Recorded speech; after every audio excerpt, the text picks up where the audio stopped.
Hey all, Glenn Kirshner here. So friends, we're hearing a lot of discussion these days about whether President Joe Biden should deliver a whole bunch of pardons to the innocent, to people who committed no crimes, as a way to sort of cut Donald Trump off at the pass. Because Donald Trump has made clear that he thinks his political opponents, his foes, his adversaries, his enemies should be in jail. People like Jack Smith and Liz Cheney and Benny Thompson, just for doing their job, just for exposing Donald Trump's crimes. And Donald Trump seems intent on corrupting and weaponizing the DOJ and the FBI to try to use the criminal justice system to go after his enemies with ginned up cases. If no crime exists, there will be no legitimate evidence to support a prosecution of those people. But Donald Trump seems intent on telling his officials to bring vindictive prosecutions against my enemies. So because there's been a lot of discussion about whether Joe Biden should pardon the innocent, sometimes these are called blanket pardons, prophylactic pardons, safe harbor pardons, giving these people some safe harbor against Donald Trump's coming abuse and lawlessness. I wanted to take on my view, my position, and share it with you. I previewed it in yesterday's video when we were talking about Liz Cheney's response to Donald Trump's claim that Liz Cheney needs to be in jail. And she stood up to him and called him out and shot him down. But as we discussed yesterday, there's been a good bit of reporting on how the Biden administration is considering pardoning the innocent, including this passage from the New York Times. President Biden's staff is debating whether he should issue blanket pardons before leaving office to people targeted by Mr. Trump, like Ms. Cheney, as part of the president-elect's promised retribution against his foes. Ms. Cheney did not say in her statement whether she would accept such a pardon to protect herself from a politically motivated prosecution by the next administration. So, friends, I've come up with 6 points. Damn, I need to wear glasses so I can take them off when I'm serious. Friends, I've come up with 6 points, 6 arguments, and I will acknowledge the counter-arguments along the way, but 6 points that lead me to conclude that the rule of law has more to lose than to gain by pardoning the innocent. So let's try to take a few minutes to tick through those 6 points. 1, the members of the January 6th committee and Jack Smith and his team and other Donald Trump enemies committed no crimes. Pardons are designed to excuse people who did commit crimes, give them clemency, right? Allow them to not be held accountable for those crimes. That's what a pardon is intended to do. Extinguish somebody's criminal liability for crimes they committed. These folks committed no crimes. Indeed, they were trying to save our democracy by holding a criminal president accountable for trying to overturn the results of a presidential election. And because they committed no crimes, it's very hard to reach the conclusion they should get pardons anyway. No crime, no pardons are necessary. That's point 1. Let's move on to point 2. What has the Supreme Court said about the nature of a pardon? The Supreme Court back in 1915 in a case called the Burdick case, the Supreme Court said... Is there precedent for pardoning preemptively?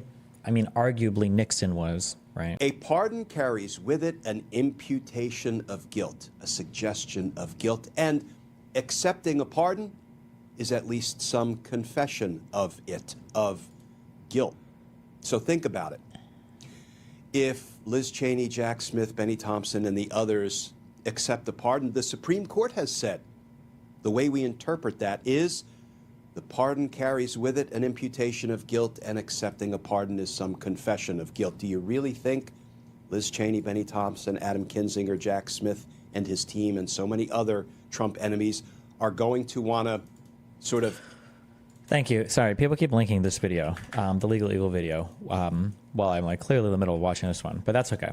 Surprise! where I think we can just try to do like both at the same time. I think if that's apparently what you want. Here you go, Hamster Hawk. Bear that burden. This has been in the works for a while, but I can finally Supreme announce Court I have sued the pronouncement government that pardon equals some evidence of to obtain guilt. all records related to the government's I think it investigation of former unlikely. President Donald Trump for retaining The third classified point. documents and trying to There overturn are the people 2020 who have presidential requested election. pardons. Look, Donald Trump won the 2024 Remember the presidential members of election fair and Congress, square. We some assume. who are and that still means in that the criminal Congress, cases some against him who are no over, longer or at the very in least are stalled Congress. indefinitely. Guys So like why would I do Matt this now when Gaetz special and counsel Mo Jack Brooks, Smith is winding down Marjorie both of his Taylor cases, Greene, and Trump Andy will return to Riggins, power in Scott January? Pardon Me, Well, in Perry. the words of Remember Supreme Court those folks? Justice Louis Brandeis, What did sunlight they do? is said to They be the asked best of Donald Trump for disinfectants. pardons. And that Why?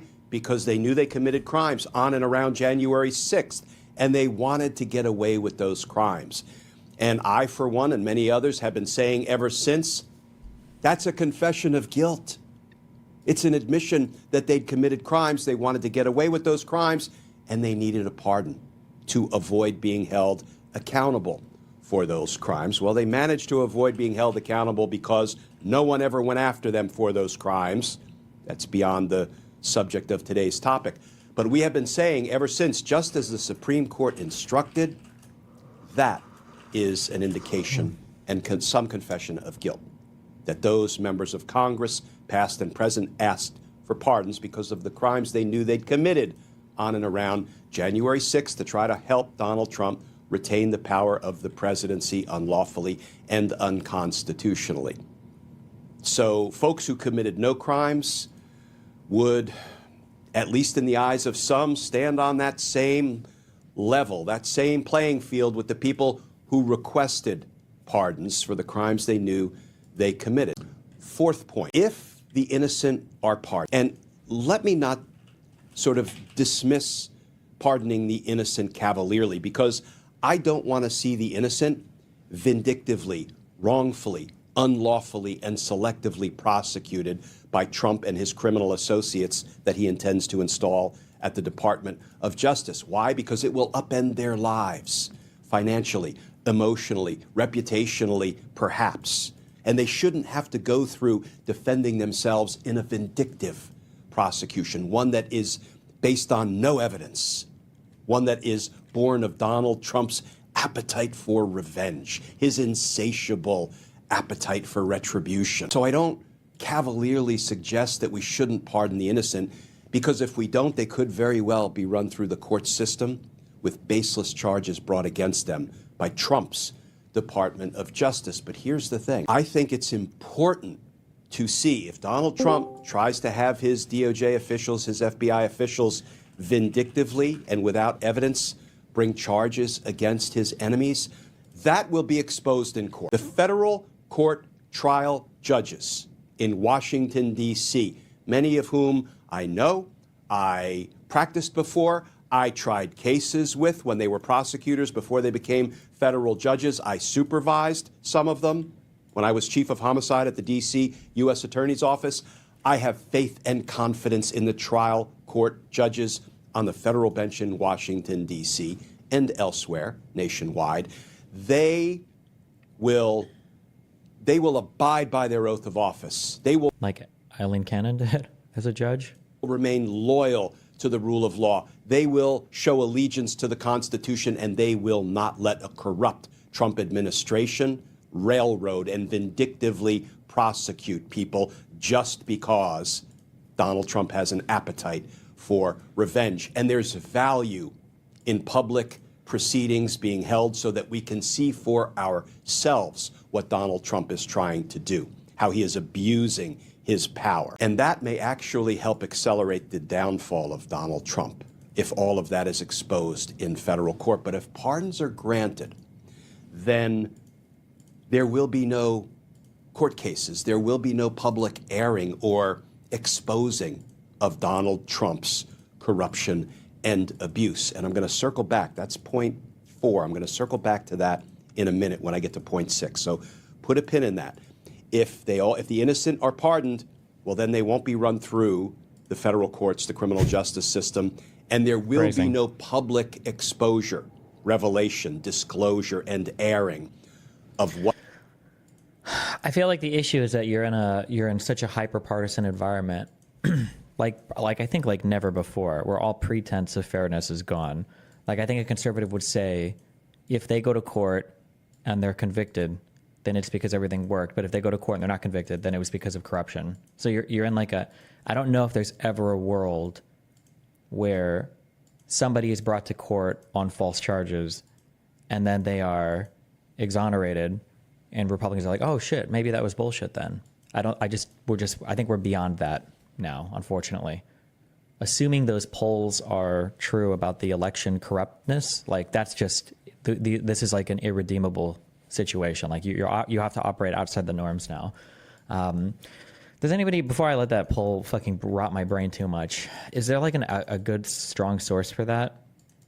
It was two tweets that was quoting some other poll about who believed that the election was like fair or whatever, and Republicans went from 20% in 2020 to like 90% in 2024. Democrats are just one high road away from making Republicans realize that having principles is good. Oh fuck, can you make a diamond miner meme for that for me? I think it's been made. Oh, like this is you can't. I don't know what you do. I don't know how you come back from this. They're not even human. Like in 2020, Democrats, 94% of them said that the election was well run and administered well. And then that fell from 94 to 84 in 2024, which, by the way, I think could have even fallen further because they literally did try to rig 2020 with the electors. So they like, the funny thing is the Republicans actually did try to rig the 2020 elections, as hilarious as that is. In 2020, Republicans, 79% of them believed that the elections were not well run and administered. 79%. That went from 79% to 7%. 21% thought it was run well in 2020, 93% in 2024. This is not the same. Both sides are not the same on this. Donald Trump is doing, abusing his power and his office. Point 5. If Joe Biden delivers wholesale pardons to the innocent on his way out the door, it all but guarantees every administration moving forward will do the same. Does this survey include statements as to why they say so? It's so crazy. Same thing. Now, let me acknowledge the counterpoint. If Joe Biden decides to do what he believes and maybe we believe is the right thing, that doesn't mean Donald Trump will do the right thing. We'll say, hey, you know, he was a good guy. He was loyal to the rule of law and the Constitution. I guess I should act accordingly. I should do the same. I should do the right thing. Yeah, and pigs will fly, right? So I'm not pretending that if Joe Biden does the right thing, it will inspire Donald Trump and his criminal associates and his cabal, his flunkies, his lackeys, his lapdogs, his sycophants to do the right thing. No, no, no. But if Joe Biden delivers wholesale pardons to the innocent on his way out of the door, out of the presidency, you can bet that the next administration, Trump, will do the same thing. He'll just pardon everybody on his way out the door. And then the administration after that will be in a position where they have to pardon everybody, you know, on their way out the door so that the next incoming administration can't vindictively go after them, and on and on and on. And what happens, friends, what happens if every president pardons everybody in the executive branch or otherwise, anybody that they believe might be at risk of being vindictively prosecuted by the incoming administration? If everybody in government knows that on After everything that has happened, is Trump doing the martial law dictator meme still far-stretched? You mean far-fetched? Trying to think of, fuck, there's some movie moment on the tip of my brain. Oh, I can't think of it. It's something like the hero is talking to like the sage or something, and he's saying, the hero's asking like, oh, like, does that mean that when this happens, like, we're all gonna have to do something? And then the wise sage guy is like, what I'm saying is that when this happens, you won't have to, or something. It feels like the thing about the martial law meme right now is I don't know why Trump would even have to declare martial law. Like, for what? It feels like he can basically get or do whatever he wants anyways without it. Like, I don't think he has to. I think that's the point now, right? Oh, Morpheus to Neo. What was that in reference to? Something about stopping bullets and you won't have to? Maybe dodging bullets. Yeah, I don't know. their last day in government, they've got a presidential pardon coming their way. Well, that's a recipe for lawlessness. Then nobody, certainly nobody in the executive branch who will be on the receiving end of a pardon, whether they committed crimes or not, nobody will need to act lawfully during their time in government because they're going to be pardoned for anything they choose to do that might have been illegal. And if this cycle just continues, One way to fix the abuse of pardon is that if indeed it becomes so abused by presidents from now on that both Republicans and Democrats are willing to come together to add limitations to it. So unfortunately, we have to walk all the way back. We have to go all the way back to our first principles, okay? When you live in the neighborhood with the 10 people and you don't want to, like, in a very short-sighted way, stealing all the TVs might be nice, or stealing everything from your neighbors might be nice, but then you realize that everybody's going to be at home waiting for their shit to get stolen, and like nobody can go work, nobody can do anything, and it just kind of sucks. So you have to form agreements with each other to say, okay, well, hey, we're not going to do this so that we can all agree to like go work and not have to worry about people stealing our shit, basically, right? You have to make these societal agreements, and these agreements only work with reciprocation. The issue right now is Republicans have openly accepted, and it's just like widespread belief now, Republicans don't want to play by any rules. And they've said as much. They're not. They don't think they need to. They don't feel beholden to any rules. And the Democrats do, for reasons that are good and bad. So the issue you run into is when you ask that question, you say, well, shouldn't we all agree that there are some things that maybe we should make it so that the president can't do? No, because in a Republican mind, why would you ever roll back these things that a president could do when Democrats will never do them? Like I said before, there was a reason why everybody on the Democratic side was petrified when that immunity ruling came out for the president, but not a single person on the Republican side was worried about Joe Biden. Nobody was worried about Joe Biden because they know realistically that Joe Biden is not about to do some crazy shit, because Democrats just don't operate that way. We just don't. And the Republicans know this. They know this 100%. They know that Trump will use that immunity ruling to commit crimes, but they think that they're righteous crimes. And they know that Democrats won't do it to commit crimes because we just won't. It's just not, I guess, in the Democratic Party nature. So as long as Republicans think that they're the only ones that will act with like immorality, then they have no desire to codify any of the immorality in law, basically. Administration after administration, it's a recipe for lawlessness, certainly in the executive branch and perhaps in government writ large. It's another good reason not to pardon the innocent and set that atmospheric precedent. And this is the one, friends, that I haven't heard many folks mention. Maybe I've missed it. I'm not saying it hasn't been discussed or debated, but this is perhaps the most consequential one, but not necessarily the most intuitive point against pardoning the innocent. Remember back at point number 4, I said put a pin in the fact that if all of these innocent people are pardoned, then there will be no court hearings. Nothing will be exposed. Donald Trump's abuse and corruption and criminality, wanting to use the system to go after his opponents, his political enemies. None of it will be exposed to public view in the courts, in the federal courts. And I think it needs to be if Donald Trump chooses to go the vindictive prosecution route.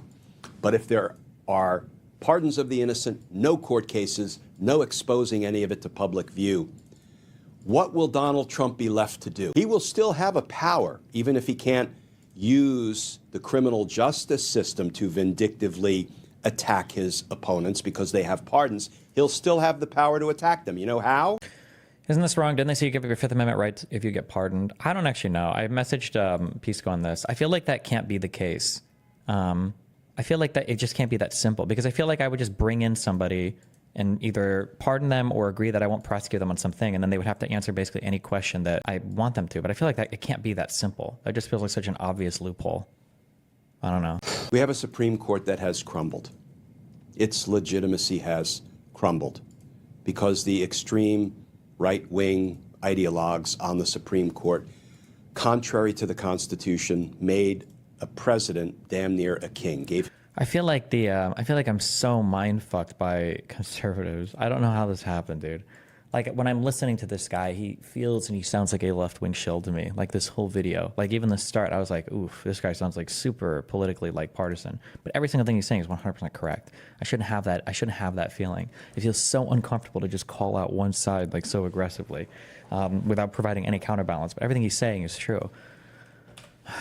Contrary to the Constitution, made a president damn near a king, gave him absolute presidential immunity for most of what he does in office, particularly those things that the Supreme Court said are core constitutional presidential functions, and we'll talk about that. Please always remember, when you talk about core presidential, all of these things are made from whole cloth. Is that what you say? These are new things that Roberts created for the president. These are not nowhere found in any part of the Constitution or in any part of the history or anything. Like, this is just a whole new thing that he made up. In a second, what those are. So if Donald Trump can't use the courts to vindictively prosecute people, the Supreme Court has said, but what you can do, Mr. Corrupt President, what you can do is tell your military to detain your political enemies without cause, without charges, and without any due process. What you can do, Mr. Criminal President, this is according to the Supreme Court ruling in Trump versus United States, the presidential immunity case. What you can do is direct your DOJ officials to lock up, to detain, put in detention camps your political enemies without evidence, without charges, without due process. Then what you can do, if you're a criminal president, is you can, let me back up. Those are core constitutional functions, the Supreme Court tells us. Directing your military to do things, SEAL Team 6 and otherwise. Directing your DOJ officials. Hi, the volume is a bit low. No, your computer is broken, or your headphones are broken, or your brain is broken. The volume is absolutely fine. I can see levels right here. It's almost the exact same as my voice, maybe slightly quieter. To do things. And a president can direct them to do anything, including commit crimes, with absolute immunity against criminal prosecution for the president. But, you might say, logically, well, the DOJ officials would be violating the law if they did these things, put Donald Trump's opponents in detention camps, and the military officers would be violating the law. But the Supreme Court has a fix for that for the criminal president. The Supreme Court said yes, but a third core constitutional function a president has is, you guessed it, friends, the pardon power. So the Supreme Court said the president's pardon power is unconstrained, and he can, in fact, as a consequence of the Supreme Court's presidential immunity ruling, pardon his military officers who obeyed his unlawful commands to detain his political opponents, pardon his DOJ officials who obeyed his criminal directives to detain his political opponents.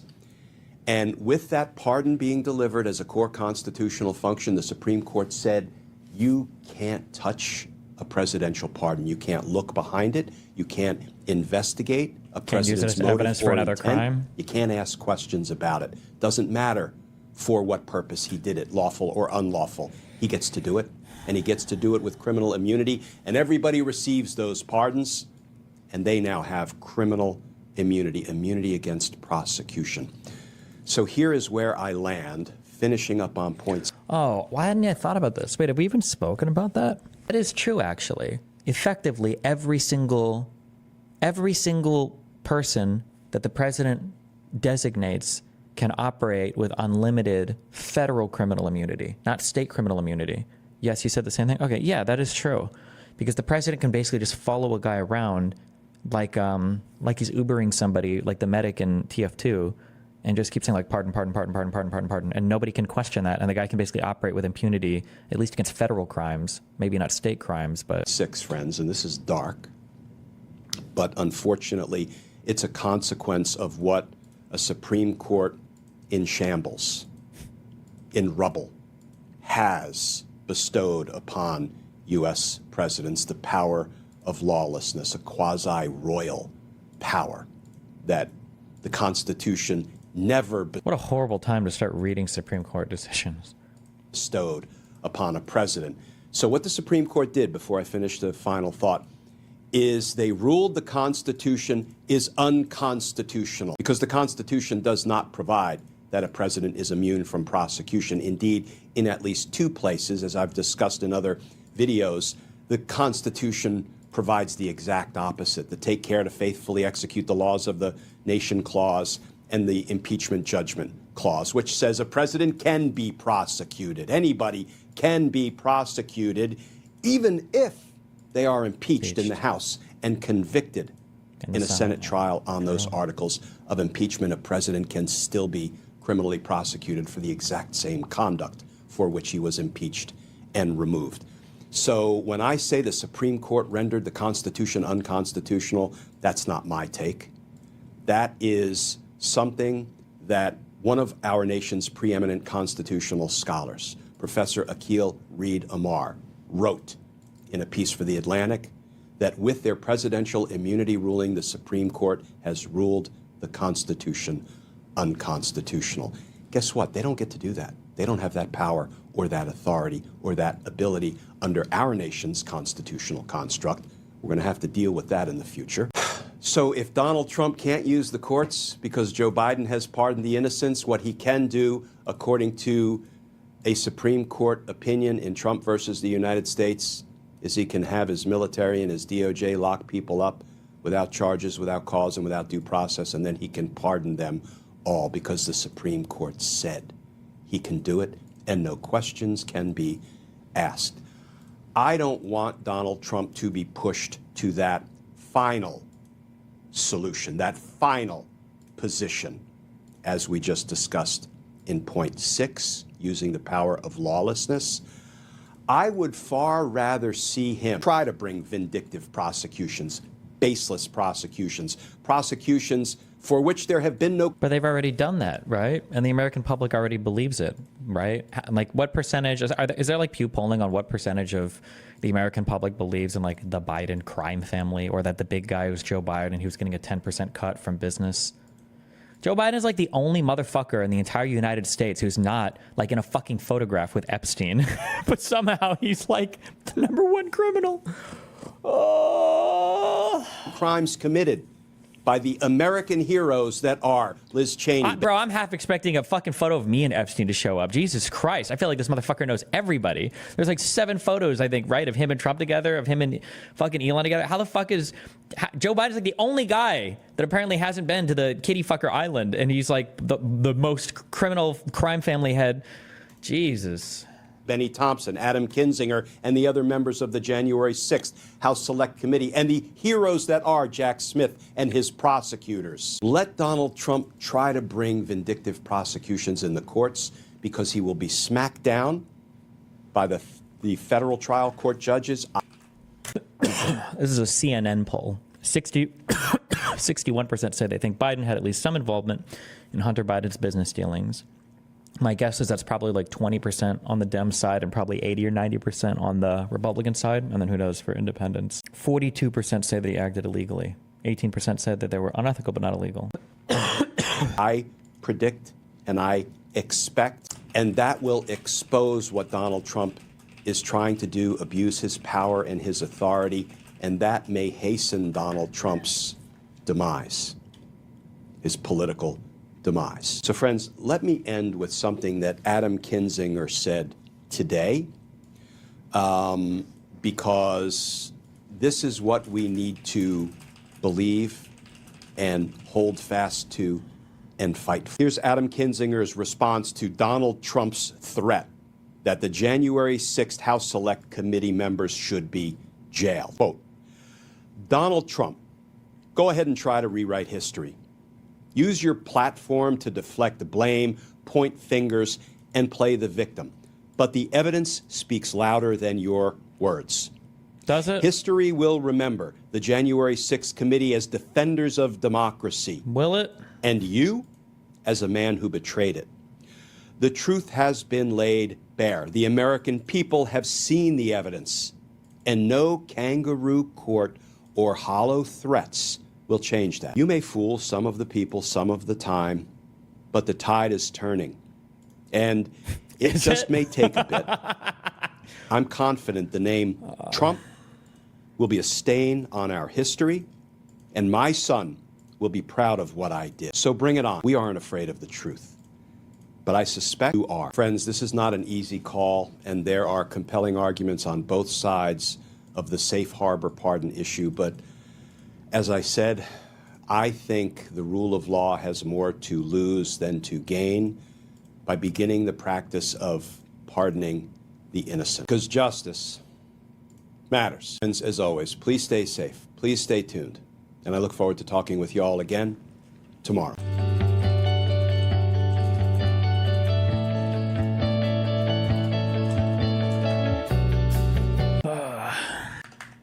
Has Destiny gone over that lady who banged 100 dudes in one day, and how now there is a debate happening on X on how men would do this to a woman and how a woman would allow herself to do it?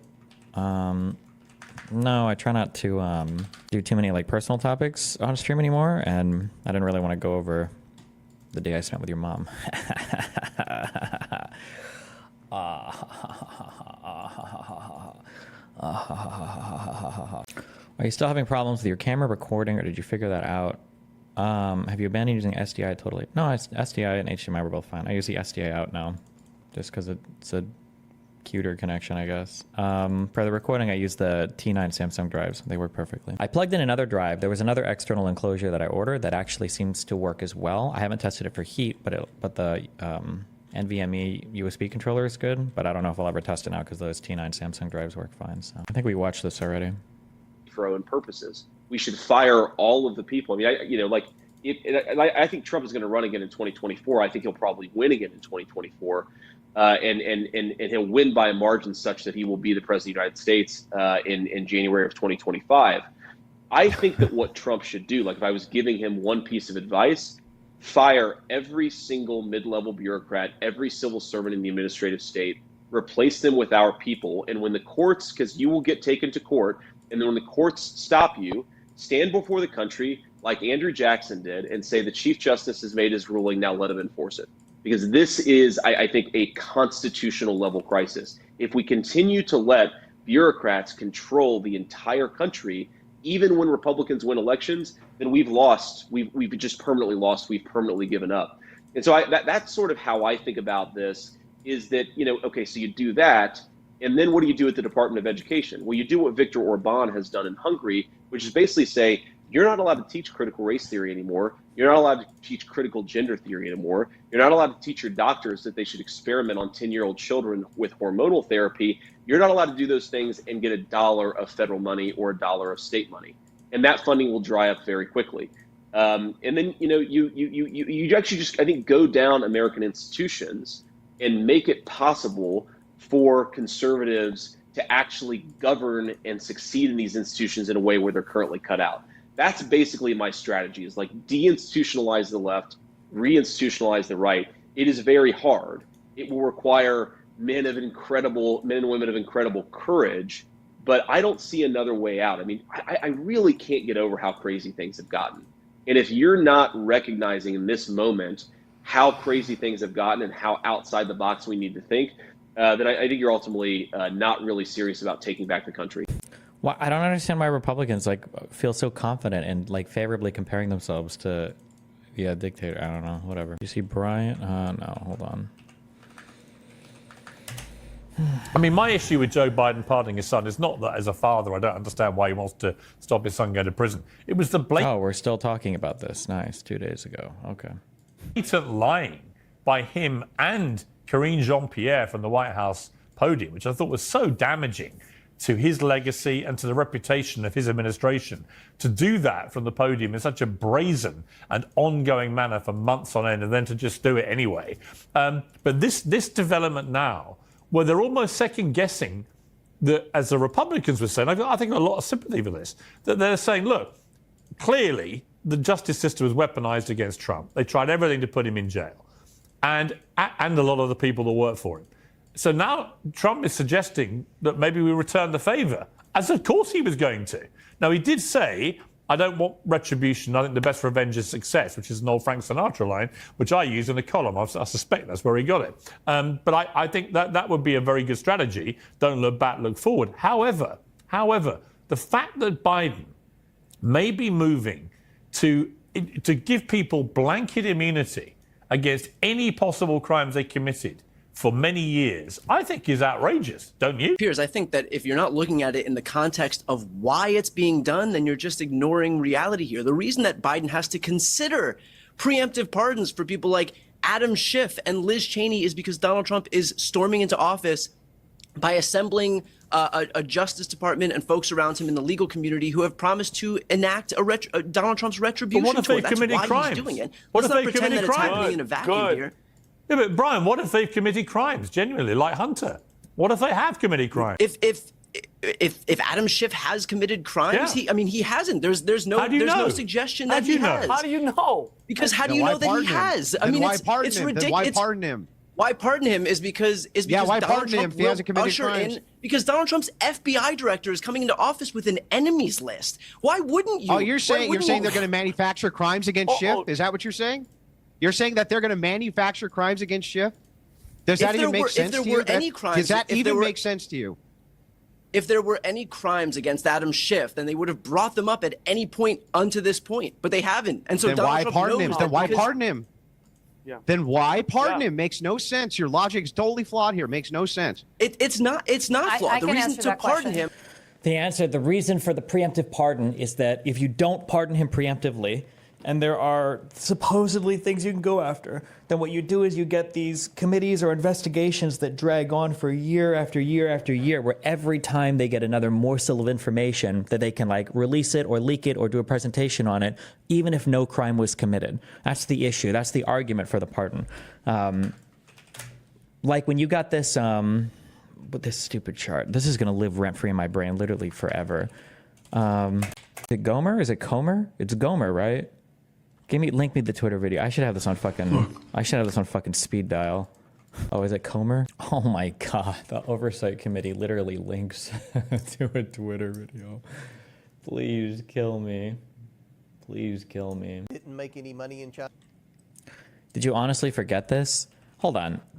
Fuck off. Okay. When I took this picture, I had no clue who this guy was. Okay. I didn't even know his first name when we were at this event. So this doesn't count as me, okay, hanging out with Jeff or doing any of this stuff. Okay. I had no clue. All right. I had no clue who he was when we showed up for this Fresh and Fit episode. Okay. My son has not made money in terms of this thing about. When you don't have pardons, then what you do is you allow people to infinitely investigate and then make stupid videos because of shit you've uncovered of stuff like this. 3 weeks, $5 million flowed from a Chinese affiliate of CEF extorted. Hunter claimed he was sitting with his father and that the Biden network would turn on his associate if he didn't pony up the money. The extortion scheme worked. Days later, $5 million flowed in from a Chinese affiliate of CEFC. Over the following 3 weeks, Biden family members made a series of complicated financial transactions to hide the source of the China money. Here's how that happened. First, Northern International Capital, a Chinese company associated with CEFC, wired $5 million to Hudson West 3, a joint venture established by Hunter Biden and a CEFC associate. Keep in mind, all of these orgs probably have hundreds or thousands or tens of thousands of transactions that are occurring at all points in time. So this is just one of them. And like dozens or hundreds of employees or other owners. But then Hudson West 3 sent $400,000 to an entity owned and controlled by Hunter Biden. Next, Hunter Biden wired $150,000 to Lion Hall Group, a company owned by James and Sarah Biden. Sarah Biden then withdrew $50,000 in cash from Lion Hall Group. Later the same notice how they're saying then. Like, where are the dates on all of these transactions? day, she deposited it into her and James Biden's personal checking account. A few days later, Sarah Biden cut a check to Joe Biden for $40,000. The memo line of the check said loan repayment. Like the payment to Joe from AmeriCorps funds, it's certainly plausible that this payment where James and Sarah used funds from China was indeed a loan payment. And he doesn't even fucking know what the payment was for. Like, this is the type of shit that you try to avoid. Whereas, Brian, if you're listening, the answer is that a sham investigation can give you infinite morsels of stuff because now you have subpoena power, and now you can compel testimony and deposition, and you can mine for stupid shit like this that aren't crimes, but laid out and presented in such a way, you can convince the public of a particular thing just because you have access to this information. Like, that's the reason why you say, fuck it, we're just pardoning these people to just head off all of this autistic fucking investigatory bullshit. And you are completely and totally within a reasonable realm to think that when the guy is literally putting as the head of his FBI a person who has like a fucking enemies list. Are these people literally just lying about these facts, or are they manipulating them? If they're manipulating them, how so? No, it's the thing that I said before about Zizek or whatever, or when Zizek says this. I don't know if there's not, I don't know if, but the problem is you intuitively, you understand that this is true. I just don't know how to make you how to apply it to all the situations in your life. This is just a collection of facts. This doesn't say anything about anything. It's just a collection of facts. You have to draw, like, here's a thing that I could probably say, okay? Dan, okay, I bet this is true. I bet that there is a guy who stole money from an organization. We'll call him a thief, maybe even charitable. He deposited that money onto stake. Eddie gets paid out or sells stock in stake. He uses that same money to fund Kick. Kick signs deals with streamers like Destiny, and Destiny pays out co-hosts like Dan. This is a direct link to show you that a thief stealing money from charitable organizations, all of that money, the reason why he's stealing is to ultimately benefit the Jews in Dan. Like, this is just, you have to connect the dots on this. You have to show, at the minimum, you need to show illegal activity on step one. Then you have to show some sort of conspiracy, not in like conspiratorial, but like a plan. You've got to demonstrate that from here to down here. Like, none of this is here. You're just giving me transactions. There's 1,000 or 1,000,000 transactions between all these individuals and companies. What the fuck is the point of this? Is nothing. This is nothing. But that's why you pardon is to prevent this autistic shit from happening. Sense. Your logic's totally flawed here. Makes no sense. It's not flawed. The reason to pardon him. Okay, Julie, let me bring in Julie. If you can answer it, answer it. I can answer that question because Donald Trump went to meet the press yesterday and said point blank that he thinks that the January 6th committee committed crimes. What crimes? I don't know. Maybe doing their due diligence. Stop. Maybe doing their due diligence oversight. Well, we have got that clip. Let's play that. I'll tell you what. Let's play that. Julie, hang on. They have immunity. Hang on, Julie. I want to play that. I know why he wants to play that clip, and I don't even know. I don't know which clip he's saying, but I already know what the clip's going to be. I'm going to make a prediction, and then I'm going to be wrong, so that I'm not a pre-watcher. It's going to be a clip of Donald Trump saying he thinks they committed crimes, but he's not going to order his DOJ to go after them. And then Piers is going to say, well, since Donald Trump literally said explicitly he's not going to order the DOJ to go after them, why would it matter what his opinion is on them committing crimes? But who knows? We'll see.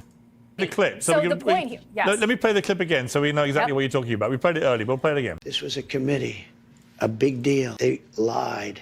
And what did they do? They deleted and destroyed a whole year and a half worth of testimony.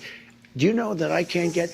I think those people committed a major crime. Sir. And Cheney was behind it. Well, and so was Benny Thompson and everybody on that committee. For what they did, honestly, they should go to jail. Oh, you cut it there. Okay. All right. Good for you. So what the hell is he talking about? So there's no. So let's just preface this. None of that is true. Mm-hmm. None of that is true. Is this true? Was it hard to... No, this has never been substantiated ever. There's this weird baseless claim that Republicans make that a whole bunch of exculpatory evidence was deleted or like hidden by the J6 committee. If that's true, I don't know where it is. I don't know why nobody's come out and presented it or said anything. Who's preventing those people from just coming out and saying like, oh, here's my testimony that would be exculpatory. Here's my testimony that would exonerate. Like, I don't know where these people are. It's just more bullshit lies after more bullshit lies from Republicans. You know, just because he says it doesn't make it true. How do you know? How do I know? Because I would assume that because his assumptions are a very dangerous thing when it comes to fact gathering. It's so hard that these two are playing from such a, like, this is a losing position. Like, you're telling me that the J6 committee deposed people whose testimony would exonerate Trump and his cronies and then they deleted the depositions, and those people haven't come out and said anything. Like, that's so obviously fucking stupid. But even the amount of sentences I've said, like 80% of people have already fallen asleep by the end of